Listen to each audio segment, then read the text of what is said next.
നമസ്കാരം. പൊളിച്ചെഴുത്തിലേക്ക് സ്വാഗതം.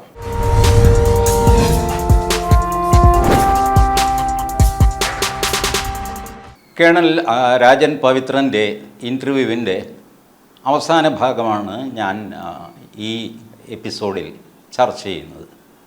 അദ്ദേഹം പറഞ്ഞത് ഒരു 1.25 മണിക്കൂറിലധികമുണ്ട്. അതെല്ലാം വളരെ പ്രധാനപ്പെട്ടതുമാണ്. പക്ഷേ സമയപരിമിതി മൂലം എല്ലാം നിങ്ങളെ കാണിക്കാൻ സാധിക്കുന്നില്ല. നമ്മൾ പൊതുവേ ഇപ്പോൾ ഭാരതത്തിൻ്റെ ഫോറിൻ പോളിസിയെപ്പറ്റി പറയുമ്പോൾ അതൊരു മസ്ക്യുലിൻ പോളിസി ആണ്, ആണുങ്ങളുടേതാണ് എന്ന് പറയാറുണ്ട്. ഇതിൽ ഈ സ്ത്രീ വിവേചനം അതൊന്നും കൊണ്ടുവരരുത് കേട്ടോ. ട്രഡീഷണലായിട്ട് നമ്മൾ ആണുങ്ങളുടെയാണെന്ന് പറയുമ്പോൾ ബോൾഡാണ് എന്നുള്ള അർത്ഥത്തിലാണ് പറയാറുള്ളത്. അവൻ ആൺകുട്ടിയാണ്, അവൾ ആൺകുട്ടിയാണ് എന്ന് വരെ പറയും. Israel prime minister Golda Meir ഒരു സ്ത്രീയായിരുന്നു. അപ്പോൾ അന്ന് പറഞ്ഞുകൊണ്ടിരുന്നതാണ്, ലോകത്ത് ആണായ ഒരേ ഒരു പ്രധാനമന്ത്രിയേ ഉള്ളൂ, അത് ഗോൾഡ മേയറാണ് എന്ന് പറഞ്ഞിരുന്നു. ശ്രീലങ്കയിലെ സിരിമാവോ ഭണ്ഡാരനായകെ എന്ന പ്രധാനമന്ത്രിയെപ്പറ്റിയും ഇങ്ങനെ പറഞ്ഞിരുന്നു, അവരൊരു ആണാണ്. അത് പറയാൻ കാര്യം വളരെ ബോൾഡാണ്, ധൈര്യശാലിയാണ് എന്നുള്ള അർത്ഥത്തിലാണ്, അല്ലാതെ ആണ് പെണ്ണ് എന്നുള്ള ആ വ്യതിയാനമോ സംഗതിയോ ഒന്നുമല്ല. അപ്പോൾ ഭാരതത്തെപ്പറ്റിയും ഇപ്പോൾ പറയും, മാസ്കുലർ ഫോറിൻ പോളിസിയാണ് നമ്മളുടെ, ആൺകുട്ടികളാണ് നമ്മൾ. ശരിയാണ്. വിദേശകാര്യമന്ത്രി ഡോക്ടർ എസ് ജയശങ്കർ ബ്ലണ്ടായിട്ട് മുഖത്ത് നോക്കി കാര്യങ്ങളൊക്കെ പറയുന്ന ആളാണ്. നരേന്ദ്രമോദി ഒരു നോ നോൺസെൻസ് പ്രൈം മിനിസ്റ്ററാണ്. കാര്യമൊക്കെ ശരി. ഇതിന് പറ്റിയ ഒരു മാസ്കുലിൻ സെക്യൂരിറ്റി പോളിസി നമുക്ക് ആവശ്യമാണ് എന്ന് ഒരു ലഫ്റ്റനൻറ്റ് ജനറൽ പറഞ്ഞത് സ്മിതാ പ്രകാശിൻ്റെ ഇൻ്റർവ്യൂവിൽ തന്നെയാണ്. അതേപ്പറ്റിയുള്ള അഭിപ്രായമാണ് അവർ കേണൽ പവിത്രൻ രാജനോട് പറയുന്നത്. പവിത്രൻ രാജൻ പറഞ്ഞു, ഈ മാസ്കുലർ പോളിസി, ഫോറിൻ പോളിസി നടപ്പിലാക്കണമെങ്കിൽ, ഉണ്ടാവണമെങ്കിൽ നിങ്ങൾക്ക് മസിൽസ് വേണം. മസിൽ എന്ന വാക്കിൽ നിന്നാണ് മാസ്കുലിൻ എന്ന വാക്ക് എടുക്കേണ്ടത്. അപ്പോൾ ആദ്യം നിങ്ങൾക്ക് മസിൽ വേണം. ഇതല്ലാതെ വെറും വാചകമടിയായി കഴിഞ്ഞാൽ ആരും വകവയ്ക്കുകയില്ല. അതിങ്ങനെ വട്ടക്കെട്ടൊക്കെ കെട്ടി റോഡിൽ നിന്ന് വെല്ലുവിളിക്കുന്ന ആൾക്കാരെ കണ്ടിട്ടില്ലേ? അല്പം കള്ളും കുടിച്ചിട്ടുണ്ടാകും. ധൈര്യം ഉണ്ടെങ്കിൽ ഇറങ്ങി വാടാ എന്നൊക്കെ പറയും. ആരും ഇറങ്ങി ചെല്ലില്ല. കാരണം അവൻ ഒറ്റ അടി വെച്ച് കൊടുത്തു കഴിഞ്ഞാൽ അവൻ്റെ ഏർപ്പാട് തീർന്നു പോകും. എന്തെങ്കിലും പറഞ്ഞിട്ട് പൊക്കോട്ടെ എന്ന് വിചാരിക്കും. അപ്പോൾ മാസ്കുലിൻ പോളിസി എന്ന് പറഞ്ഞു കഴിഞ്ഞാൽ മസിലില്ലെങ്കിൽ ആ പോളിസിക്ക് ഒരു വിലയും ഉണ്ടാവില്ല. അതുകൊണ്ട് അദ്ദേഹം പറയുന്നു, നിങ്ങൾ ആദ്യം മസിലുണ്ടാക്കുക. ചൈനക്കാർ പറയും, വളരെ സോഫ്റ്റായിട്ട് സംസാരിക്കാവൂ, പക്ഷെ കയ്യിൽ വലിയൊരു വടി വേണം. എന്നുവെച്ചാൽ തല്ല് കിട്ടും പറഞ്ഞത് കേട്ടില്ലെങ്കിൽ എന്ന്. പക്ഷേ സംസാരം വളരെ മൃദുവായിരിക്കും. കേരള പോലീസിൻ്റെ സിമ്പലിൽ, എംബ്ലത്തിൽ ഒരു സംസ്കൃത വാക്യം എഴുതിയിട്ടുണ്ട്. പോലീസുകാർക്ക് തന്നെ അതിൻ്റെ അർത്ഥം അറിയാമോ എന്നെനിക്ക് സംശയമാണ്. മൃദുഭാവേ ദൃഢകൃത്യ. മൃദുവായ ഭാവത്തിൽ ദൃഢമായ കൃത്യം ചെയ്യുന്നതിൽ, അവരുടെ കൃത്യത്തിൽ അവർ ഉറച്ചു നിൽക്കും. ഈ വെൽവെറ്റ് ഗ്ലൗസ് ഇട്ട് പിടിക്കുക എന്ന് പറയുമല്ലോ, ആ പിടുത്തം നല്ല ദൃഢമുള്ളതാണ്. പക്ഷേ വെൽവെറ്റ് ആണ്, അതുകൊണ്ട് കൈ മുറിയൊന്നുമില്ല, പക്ഷേ കൈ അനക്കാൻ പറ്റില്ല പിടിച്ചു കഴിഞ്ഞാൽ. ഇതാണ് മൃദുഭാവേ ദൃഢകൃത്യ. ഇതിൻ്റെ ചൈനീസ് വേർഷനാണ് മനോഹരമായിട്ട് സംസാരിക്കുക, കയ്യിൽ ഒരു വടി ഉണ്ടായിരിക്കുക. അപ്പോൾ പവിത്രൻ രാജൻ പറയുന്നു, ആദ്യം ഈ വടി ഉണ്ടാക്കുന്നേ, കയ്യിൽ വടി ഉണ്ടെങ്കിലേ ആൾക്കാർ വകവയ്ക്കുകയുള്ളൂ. ഈ നമ്മൾ സർവ്വസഹോദര മനുജ സമത്വം എന്നൊക്കെ പറയുമല്ലോ, ഈ തത്വമൊക്കെ കൊള്ളാം. പക്ഷേ ഇത് ദുർബലൻ പറഞ്ഞു കഴിഞ്ഞാൽ ഒരു വിലയും ഉണ്ടാവില്ല. ഒരു കവി എഴുതിയിട്ടുണ്ട്, സർവസഹോദര മനുജസമത്വം തത്വം പാടുന്നോ, ദുർബലരോധം തത്വം പാരിൽ കേൾപ്പാനാളുണ്ടോ, പോരും പോരും ഇനി ശബ്ദത്തിൻ കളികൾ, വീൺപറയടിപ്പതെല്ലാം പോരും നിർത്തുക നീ എന്നാണ് കവി പറയുന്നത്. ഈ വീമ്പ് പറച്ചിൽ അവസാനിപ്പിക്കുക. നീ ദുർബലനാണ് എന്ന് മറ്റുള്ളവർക്കറിയാം, അതുകൊണ്ട് നീ എത്ര വലിയ സർവ്വസഹോദരിയൊക്കെ പറഞ്ഞു കഴിഞ്ഞാലും ആരും കേൾക്കാനുണ്ടാവില്ല. അപ്പോൾ സമാധാനം നിലവിൽ വരണമെങ്കിൽ നിങ്ങൾ സമാധാനപ്രിയരായാൽ പോരാ, സമാധാനം നടപ്പാക്കാനുള്ള ആയുധം നിങ്ങളുടെ കയ്യിലുണ്ടാവണം. സമാധാനം വാക്കിലൂടെ ഉണ്ടാവില്ല, പ്രവൃത്തിയിലേ ഉണ്ടാവുകയുള്ളൂ. അതുകൊണ്ട് പോലീസുകാർ സമാധാനം നിലനിർത്തുന്നത് എങ്ങനെയാണ്? പട്ടാളക്കാർ സമാധാനം നിലനിർത്തുന്നത് എങ്ങനെയാണ്? ആയുധങ്ങൾ കൊണ്ടാണ്. കലാപം പോലീസ് അടിച്ചമർത്തി. ഇപ്പോൾ ശാന്തമാണ്, ജനങ്ങൾ സമാധാനമായി ജീവിക്കുന്നു. ആ സമാധാനത്തിൻ്റെ പിന്നിലെന്താണ്? പോലീസിൻ്റെ അല്ലെങ്കിൽ പട്ടാളത്തിൻ്റെ അക്രമത്തെ അടിച്ചമർത്തലാണ്. ആ അടിക്കണം, അതിനുള്ള വടി കയ്യിലുണ്ടാവണം. എങ്കിൽ മാത്രമേ ഈ മാസ്കുലിൻ ഫോറിൻ പോളിസി എന്നൊക്കെയുള്ളത് യാഥാർത്ഥ്യമാകുള്ളൂ. അല്ലെങ്കിൽ പ്രസംഗങ്ങൾ മാത്രമായിട്ട് കലാശിക്കും. ഇതാണ് അദ്ദേഹം പറയുന്നത്. അത് അദ്ദേഹത്തിൻ്റെ വാക്കുകളിലൂടെ തന്നെ നമുക്കൊന്ന് കേൾക്കാം. To have a muscular foreign policy, you need to have muscles. Yeah. Okay, we don't have the muscles, so I personally feel we should, the Chinese saying is good. Speak softly and carry a big stick. First get the big stick. And even after you get the big stick, speak very softly. Okay, that's my personal viewpoint. You don't need to be muscularly, India has got its own power. We have got a culture which is attractive, but we need to protect ourselves. That is the first thing. And we have to realize that peace will come when you are strong. ശക്തമായ ഒരു പട്ടാളവും അതിശക്തമായ ഒരു സാമ്പത്തിക സംവിധാനവും ഉണ്ടെങ്കിൽ മാത്രമേ നമുക്ക് ലോകത്ത് നിലനിൽക്കാൻ സാധിക്കുകയുള്ളൂ. നമ്മളെ ആരെങ്കിലും കേൾക്കുകയുള്ളൂ. അതുകൊണ്ട് അതുണ്ടാവണം. അതുണ്ടാവാൻ ആദ്യം ചെയ്യേണ്ടത് എന്താ? നമ്മൾ ഒരു മാനുഫാക്ചറിങ് നേഷനായിട്ട് മാറണം. നമ്മുടെ മൊബൈൽ, നമുക്ക് സ്വന്തമായിട്ട് മൊബൈലുണ്ടോ? ഇല്ല. ഭാരതത്തിന് സ്വന്തമായിട്ടൊരു മൊബൈലില്ല. പല സ്ഥലത്തെയും മൊബൈൽ കൊണ്ടുവന്നിട്ട് നമ്മൾ അസംബിൾ ചെയ്തിട്ട് മെയ്ക്ക് ഇൻ ഇന്ത്യ എന്ന് പറയുന്നു. തെറ്റില്ല, അതിൽ ഞാനതിനെ കുറ്റം പറയില്ല. പക്ഷേ അതിൻ്റെ മാനുഫാക്ചറിങ് നമ്മളല്ല, അസംബ്ലിയാണ് നമ്മൾ ചെയ്യുന്നത്. ഇപ്പോഴും പലരും പറയുന്നത് നമ്മളൊരു 20 വർഷം എടുക്കും പാശ്ചാത്യരോടൊപ്പം എത്താൻ. അപ്പോൾ തന്നെ എല്ലാവരും റിലാക്സ്ഡായി. 20 വർഷമുണ്ട്, അപ്പം ഞാനിപ്പോൾ ബുദ്ധിമുട്ടേണ്ട കാര്യമില്ല, ഞാനിപ്പോൾ 4-5 വർഷം കൊണ്ട് റിട്ടയർ ആകുമല്ലോ, എനിക്ക് പ്രത്യേകിച്ചൊന്നും ചെയ്യാനില്ല, 20 വർഷം എടുക്കും, ഏതായാലും 20 വർഷം എടുക്കും, പിന്നെ ഞാനെന്തിനും ബുദ്ധിമുട്ടുന്നു. ഇങ്ങനെയൊക്കെയുള്ള ഒരു മനസ്സിലെ ഇമ്പിഡിമെൻസ് കൊണ്ട് നമുക്ക് ഈ കാര്യത്തിൽ മുന്നേറാൻ സാധിക്കുന്നില്ല എന്നുള്ളതാണ് പവിത്രൻ രാജൻ്റെ പോയിൻ്റ്. അത് ശരിയുമാണ്. നമുക്കെങ്ങനെ അദ്ദേഹം തെറ്റെന്ന് പറയാൻ പറ്റും? നമ്മൾ മാനുഫാക്ചറിങ്ങിൽ ആത്മനിർഭർ എന്നുള്ള പരിപാടിയുടെ പ്രാധാന്യം ഇവിടെയാണ്. സ്വന്തം കാലിൽ നിൽക്കുക. ലോകം മുഴുവൻ മുടിഞ്ഞു പോയാലും ശരി, തമ്മിലടിച്ച് നശിച്ചു പോയാലും ശരി, ഭാരതം നശിക്കാതെ, കാരണം ഭാരതം നിൽക്കുന്നത് സ്വന്തം കാലിലാണ്. ഭാരതത്തിന് സ്വന്തം ആയുധങ്ങളുണ്ട്, സ്വന്തം പ്ലെയിനുണ്ട്. നിങ്ങൾ നോക്കും, നമ്മൾ എത്രയൊക്കെ പറഞ്ഞു കഴിഞ്ഞാലും ഫ്രാൻസിൽ നിന്ന് 36 റഫാൽ വിമാനങ്ങൾ വാങ്ങി ഇന്ത്യൻ എയർഫോഴ്സിന് വേണ്ടിയിട്ട്.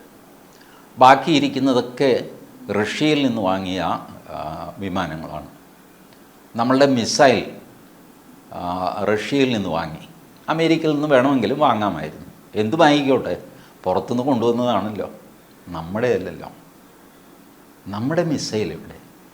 നമ്മളുടെ ടാങ്ക് എവിടെ? നമ്മളുടെ റഫാൽ എവിടെ? നമ്മളായിട്ട് ഒരു യുദ്ധവിമാനം ഉണ്ടാക്കിയോ? ചൈന ഇത് ചെയ്തത് സ്വന്തം കണ്ടുപിടുത്തത്തിലൂടെയൊന്നുമല്ല, റിവേഴ്സ് എഞ്ചിനീയറിങ്ങിലൂടെയാണ്. ഒരു പ്ലെയിൻ വാങ്ങുന്നു, ആ പ്ലെയിൻ അഴിച്ച് ഘടകങ്ങളാക്കി മാറ്റി അത് കൃത്യമായിട്ട് പഠിച്ച് അതുപോലെ ഉണ്ടാക്കുമ്പോൾ മറ്റേതിൻ്റെ അത്രയും പെർഫെക്ഷനൊന്നും വരണമെന്നില്ല. പക്ഷെ അത് പതുക്കെ പെർഫെക്റ്റ് ആയിക്കോളും. 1, 2, 3 വർഷം കൊണ്ട് പെർഫെക്റ്റ് ആയിക്കോളും. അപ്പോൾ അത് നമ്മുടെ വിമാനമായിട്ട് മാറും. ഇത് ചെയ്യാതെ നമ്മളിപ്പോഴും വിദേശ ശക്തികളെ ആശ്രയിക്കുന്നു. അവരുടെ വിമാനങ്ങൾ വെച്ചിട്ട് യുദ്ധം ജയിക്കാമെന്ന് വിചാരിക്കുന്നു. ജയിക്കുകയും ചെയ്യുമായിരിക്കാം. കാരണം പാകിസ്ഥാൻ്റെ കയ്യിലുമൊക്കെ മറ്റുള്ളവരുണ്ടാക്കിയ സാധനങ്ങളാണുള്ളത്. ചുരുക്കി പറഞ്ഞാൽ ഉണ്ടാക്കുന്നവൻ വാങ്ങുന്നവനെ നിയന്ത്രിക്കുന്ന ഒരു സംവിധാനം ഇപ്പോൾ വന്നിരിക്കുന്നു, ഈ കമ്പ്യൂട്ടർ വന്നതിലൂടെ.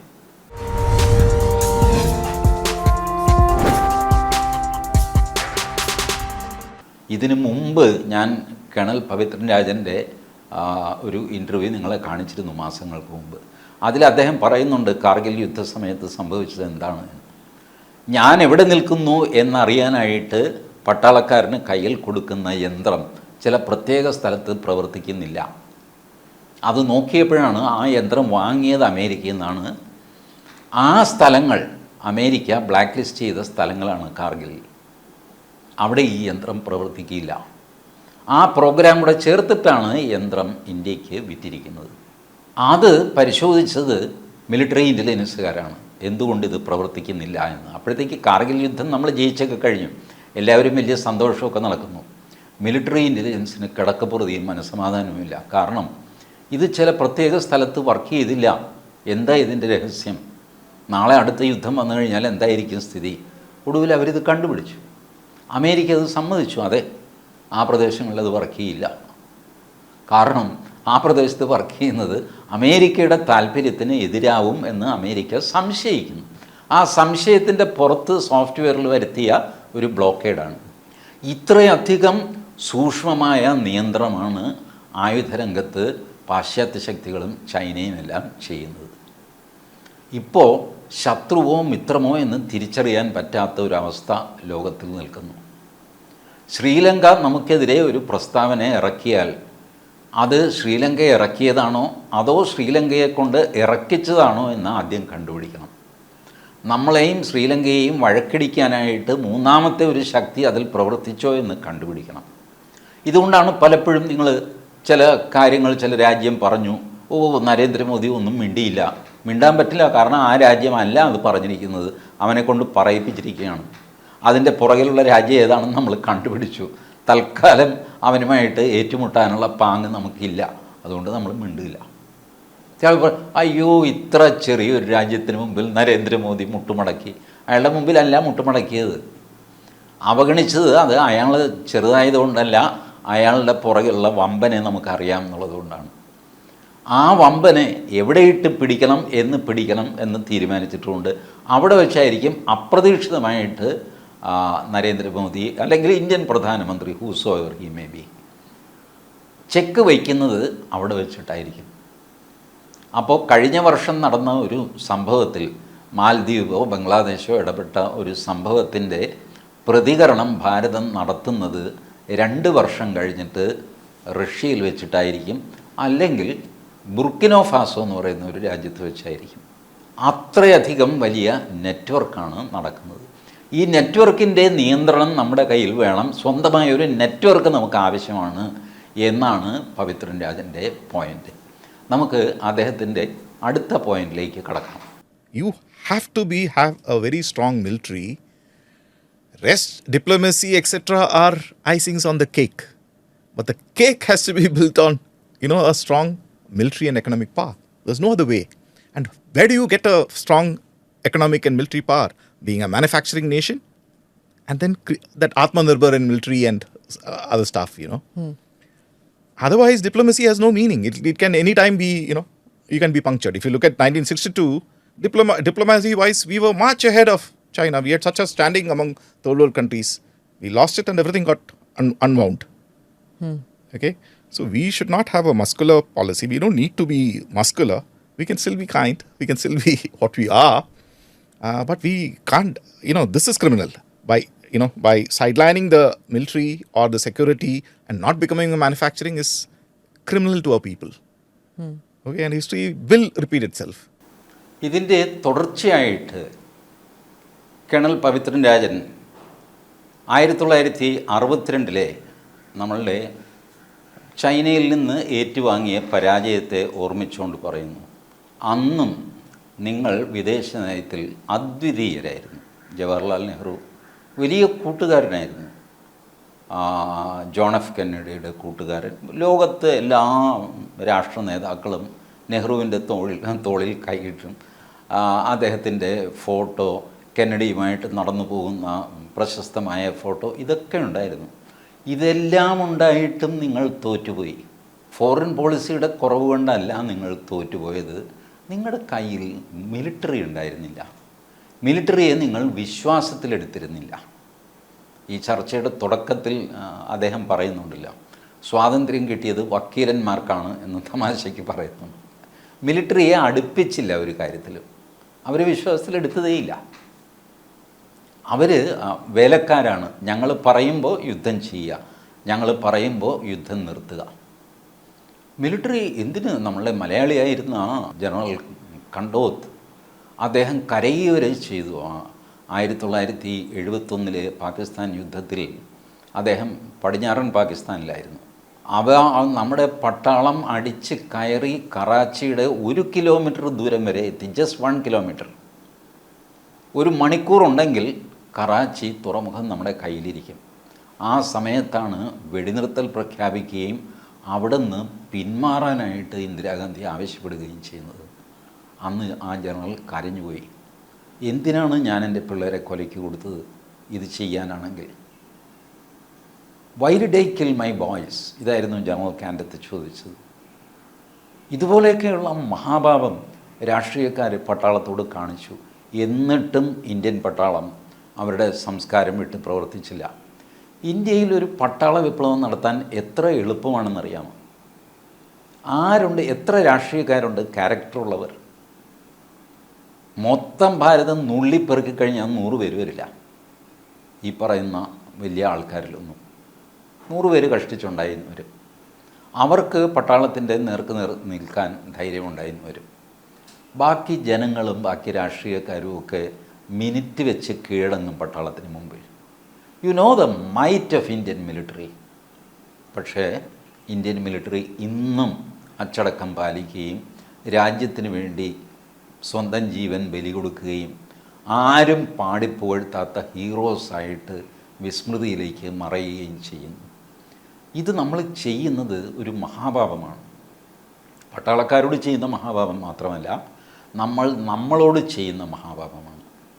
അവരെ വിശ്വാസത്തിലെടുത്ത് ഫോറിൻ പോളിസി മാത്രമല്ല, സ്വന്തം പട്ടാളത്തിൻ്റെ ശക്തിയും ഉണ്ടെങ്കിൽ മാത്രമേ യുദ്ധം ജയിക്കാൻ പറ്റുള്ളൂ എന്ന് മനസ്സിലാക്കുക. അല്ലാതെ മാസ്കുലിൻ ഫോറിൻ പോളിസി വാചകമടിച്ചു പത്രസമ്മേളനം ജോറായി നടത്തി ഇതിലൊന്നും ഒരു കഥയുമില്ല. ഇതാണ് 1962 നമുക്ക് നൽകുന്ന പാഠം. നമുക്ക് കേണൽ പവിത്രൻ രാജൻ്റെ അടുത്ത പോയിന്റിലേക്ക് കടക്കാം. When they say left liberal and right liberal, both might be liberal in thought, but the brain makes them left or right. It's how you're wired. So both have their advantages. Okay, I see it, I look at it academically. But realism is something which in national security you cannot miss out. Somewhere I feel that we miss that out civilizationally. Even today, when you look at our rhetoric, our narrative, oh, we used to have such knowledge. We shouldn't carry it beyond a certain point. Okay, from that time, thousands of years, maybe we might have been ahead. India was known as a land of knowledge and people used to come from all over the world. But, okay, so that shows that you can do it. Like people have asked me, when you say Atman, it's a cultural thing, innovation, manufacturing. I said, you're correct. What you don't understand is a culture starts off by policy. Look at North and South Korea. Same people, 2 different cultures because of change in policies. China, before Deng, after Deng. Singapore, how it changed? Policy. Okay, people try to, even today, I heard it 10, 20 years back. Oh, India is just 20 years. In 20 years, we'll create this ICT, Even today, people say, oh, 20 years. Who is giving those ideas? It is a narrative, it is a rhetoric, no? So when 15 people say, oh, we can only do this 20 years hence, will a policy gentleman take that decision? Because he's being told, oh, we are still not there. It will happen.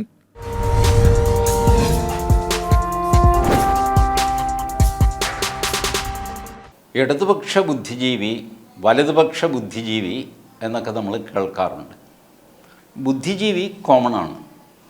ഇടതുപക്ഷവും വലതുപക്ഷവും നിങ്ങളുടെ ബ്രെയിനിൽ നിങ്ങളെങ്ങനെ wire ചെയ്യപ്പെട്ടിരിക്കുന്നു, എങ്ങനെയാണ് നിങ്ങളുടെ wiring, ഇതനുസരിച്ചാണ് ഇടത്തോട്ടോ വലത്തോട്ടോ ഒക്കെ ആൾക്കാർ മാറുന്നത്. ബുദ്ധി സെയിമാണ്. ആ ബുദ്ധിയെ പ്രത്യേക രീതിയിൽ തിരിച്ചു വെച്ചിട്ട് ഇടതുപക്ഷമായി വലതുപക്ഷമായി. പക്ഷേ ഇതിനിടയ്ക്ക് നമ്മൾ വിട്ടുപോയ വലിയൊരു സാംസ്കാരികമായ ഒരു സിവിലൈസേഷണൽ ലാക്കുന, അത് നമ്മളുടെ ഭൂതകാലത്തിൽ അഭിരമിച്ചു എന്നുള്ളതാണ്. ഭൂതകാലത്ത് നമുക്ക് ഒരുപാട് ശാസ്ത്രങ്ങളുണ്ടായിരുന്നു, നോളജ് ഉണ്ടായിരുന്നു. ശരിയാണ്, ഉണ്ടായിരുന്നു. ഓ ചാരകൻ, സുശ്രുതൻ, കണാദൻ, അത് ഇത് കാര്യമൊക്കെ ശരി. ഇപ്പം നമ്മളെവിടെ നിൽക്കുന്നു? ഇപ്പോഴെവിടെ നിൽക്കുന്നു? അതിൻ്റെ കണ്ടിന്യൂറ്റി നമ്മൾ നഷ്ടപ്പെടുത്തി കളഞ്ഞു, അല്ലെങ്കിൽ നഷ്ടപ്പെട്ടു പോയി. ഇപ്പോഴെങ്കിലും അത് വീണ്ടെടുക്കാൻ ഒരു ശ്രമം നടക്കുന്നുണ്ടോ? നടക്കുന്നില്ല. നമ്മളത് പ്രസംഗത്തിന് മാത്രമായിട്ട് ഉപയോഗിക്കുന്നു. പ്രസംഗിക്കുന്ന ആളിനും കേൾക്കുന്ന ആളിനും രോമാഞ്ചം വരുന്നു. ഭാരതത്തിൻ്റെ ഉജ്ജ്വലമായ ഭൂതകാലം കഴിഞ്ഞുപോയി. അത് കഴിഞ്ഞു, അതിപ്പോൾ ഇല്ല. അത് മനസ്സിലാക്കണ്ടേ? ഭൂതകാലം ഉണ്ടായിരുന്നു. ഭൂതകാലത്തിൽ നിന്ന് ഇൻസ്പിറേഷൻ എടുക്കുന്നതിൽ തകരാറില്ല. പക്ഷേ ഭൂതകാലത്തിൻ്റെ തടവറയിലായി പോയാൽ എന്ത് ചെയ്യും? ഭൂതകാലത്തിൽ അഭിരമിക്കുന്ന ധാരാളം പേരുണ്ട്. വാസ്തവത്തിൽ ഭൂതകാലമാണ് ലോകത്തെ ഏറ്റവും അധികം സ്വാധീനിക്കുന്നത്. നിങ്ങൾ ചിന്തിച്ചു നോക്കൂ, ജീവിച്ചിരിക്കുന്ന നമ്മളെ സ്വാധീനിക്കുന്നത് കൂടുതലും മരിച്ചുപോയ ആൾക്കാരാണ്, ഇപ്പം കൂടെ ജീവിക്കുന്നവരല്ല. ഒരാളിനെ സ്വാധീനിക്കുന്നത് മിക്കവാറും അയാളുടെ മരിച്ചുപോയ അച്ഛൻ, അമ്മ, അമ്മാവൻ, മരിച്ചുപോയി പഠിപ്പിച്ച സാറ്, ഇവരുടെ എല്ലാം വാല്യൂ കൂടുകയാണ് മരിച്ചു കഴിയുമ്പോൾ. സാറിനെ ദിവസം കാണുമ്പോൾ നമുക്ക് സാർ ഒരു നമസ്കാരം പറഞ്ഞു, കഴിഞ്ഞു. സാറ് മരിച്ചു കഴിയുന്ന നിമിഷം മുതൽ നമ്മൾ സാറ് സ്കൂളിൽ പഠിപ്പിച്ച ഓരോ കാര്യവും ഓർക്കും. സാറ് എത്ര വലിയവനാണെന്ന് മനസ്സിലാവും. നമ്മളുടെ മുമ്പിൽ ഭൂതകാലത്തിലെ അധ്യാപകൻ വലിയൊരു പർവ്വതം പോലെ നിൽക്കും. അച്ഛൻ, അപ്പൂപ്പൻ ഒക്കെ വലിയ ഫിഗേഴ്സായിട്ട് നമ്മളുടെ മനസ്സിൽ മാറും.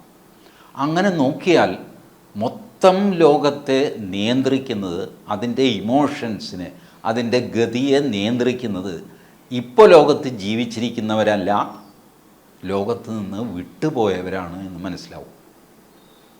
സ്വാമി വിവേകാനന്ദൻ മരണശേഷം എത്ര വലിയ സ്വാധീനമായിട്ട് മാറി ഭാരതത്തിലും ലോകത്തിലും. യേശുക്രിസ്തു കുരിശിലേറ്റപ്പെടുന്നത് വരെ ആരറിഞ്ഞു യേശുക്രിസ്തുവിനെ? പക്ഷേ ഇന്നിപ്പോൾ ലോക ജനസംഖ്യയുടെ ഏകദേശം 50% യേശുക്രിസ്തുവിനെ ആരാധിക്കുന്നു. അപ്പോൾ മരണത്തിന് ശേഷം വലുതായ ഒരുപാട് ആൾക്കാർ. ശങ്കരാചാര്യരെ പറ്റി ഇത്രയധികം നമുക്ക് ശങ്കരാചാര്യർ ജീവിക്കുന്ന കാലത്ത് ആർക്കെങ്കിലും അറിവുണ്ടായിരുന്നോ? ഇല്ല.